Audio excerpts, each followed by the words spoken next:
With the majority of mountain bike races cancelled for the last year and a half, I didn't get my chance to ride between the tape this year. But the race season isn't over yet. I'm keen to get stuck into some events in the future, and I can't wait to take on some serious trails. But is my fitness up to the task? Well, today we're going to find out.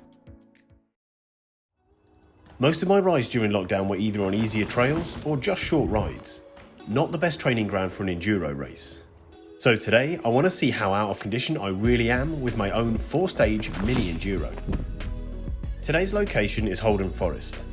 My plan is to ride 4 of the natural downhill trails and the transitions between them, just like an actual race setup.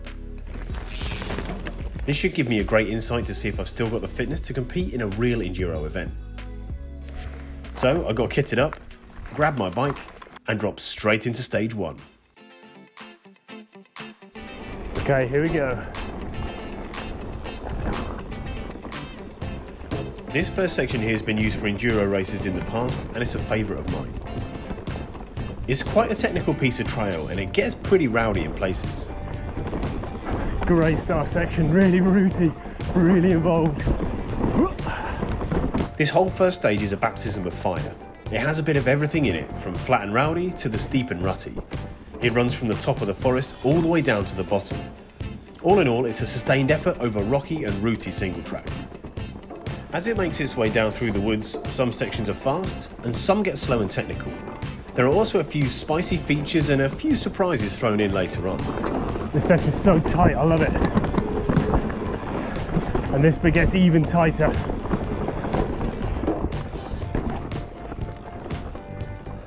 There isn't much room to manoeuvre in here. Gotta watch the wide bars. The fire road marks the halfway point and I'm already puffing. Okay, dropping straight in.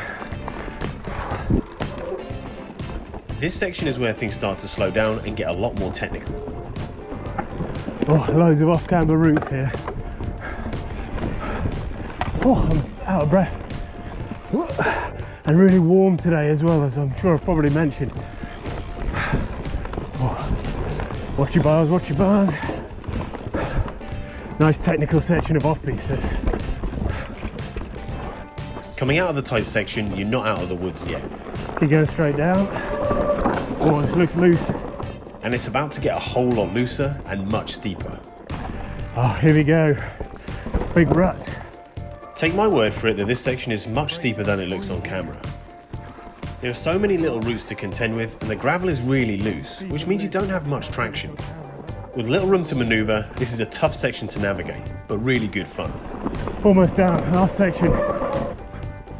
With all the technical riding out of the way, I'm just left with this fast section at the end. From here, it's a straight shot through to the finish. At this point, it was great to get a bit of a breeze to help cool me down a bit. With the first stage done, I was feeling energised and pretty warm. The UK is experiencing a heatwave at the moment, and boy don't I know it. After the first stage, I had to slog back up to the top of the hill, ready to hit stage 2. In an enduro event, the transitions between stages are not timed, only the downhill sections are. So it's important not to expend all your energy on the climbs between the stages. So if there's anyone out there who wants to learn to be an e-bike, that will be fine. Oh, this is a killer.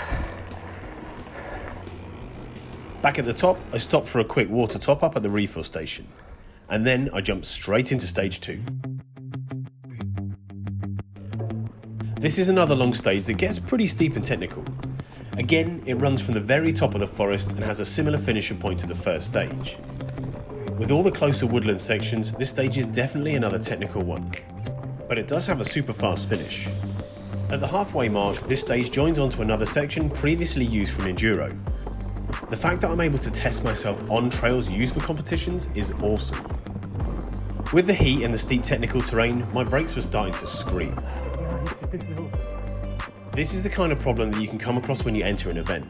If your bike starts to make funny noises, you can't just pack up and go home like you would on a normal ride. You have to try and either solve the problem or just get on with it. Still, it was pretty annoying. Coming into the final section, I was feeling good. We all like to think that we ride hard, but it isn't until we get to a competition that we really find out our limitations.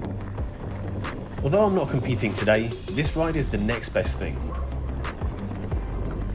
With stage 2 done, it was time to head up and over to stage number 3.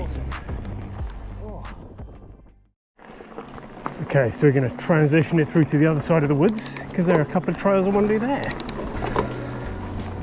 This transition is a pretty long one, not too dissimilar to what you'd find on a real Enduro. It contains the biggest climb of the course by far, and it takes me from one side of the forest all the way to the other.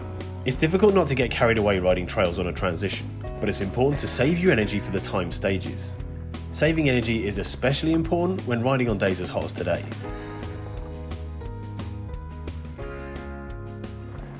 Finally, that's the end of the transition. Whew. After a little breather, it was time for stage 3. Dropping into this one, I've only ridden it a couple of times, and I don't really know what's coming, so it's going to be a good test of my riding. Despite a steep gradient in places, this trail has some sharp corners and tricky sections. The ground on this stage is pretty loamy, but it does have its fair share of exposed roots in all the wrong places. Not knowing a trail section is pretty typical at an event. You may have ridden the trail once in practice, but you're pretty much going in blind, kind of like I am now. But this just adds to the fun of an event. You get to see how you handle new terrain and test your bike skills. Once you cross the road, the trail gets a lot faster. The forest opens up and the trail gets easier. You still have to be aware of the occasional awkward route, but the technical riding definitely comes in the top section of this trail. This is by far the shortest stage of my mini Enduro. I just hope to save some energy for that final stage. So far things were going well, and I've made it to the bottom of stage 3 without any issues. Well, almost. I had a fly went in my eye. Ugh. With only a short transition to the final stage, I wasn't feeling too bad. My legs had definitely felt better and I was getting a bit tired after all the uphills, but I was on the home stretch and my spirits were high. So this is the final transition in the Bike and Beyond Enduro. One last downhill section and then back to the car. Let's do it.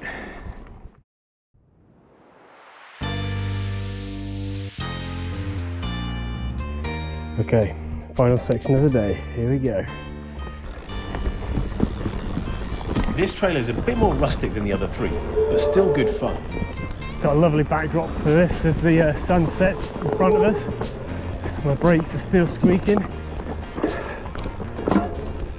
Although it's the last stage, I knew I was getting tired. When you get tired, you start to make mistakes. With some technical features on this stage, I needed to keep my head in the game. A mistake here could be pretty painful.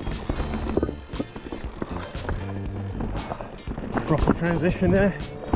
Tight, tight, so damn tight. As well as tree stumps, there are also these bridges. These can catch you out if you're not paying attention. River crossing. Ooh. And with the last couple of turns, I rolled into the finish. 4 stages done. Ooh. Done.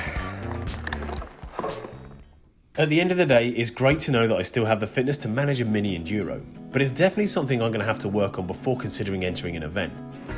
One thing I do know is that I've earned myself a cold shower and a sit down. So I've got a long ride up to the top now, but I'll leave you guys here. I hope you enjoyed today's video. Thanks for watching. I'll see you next time.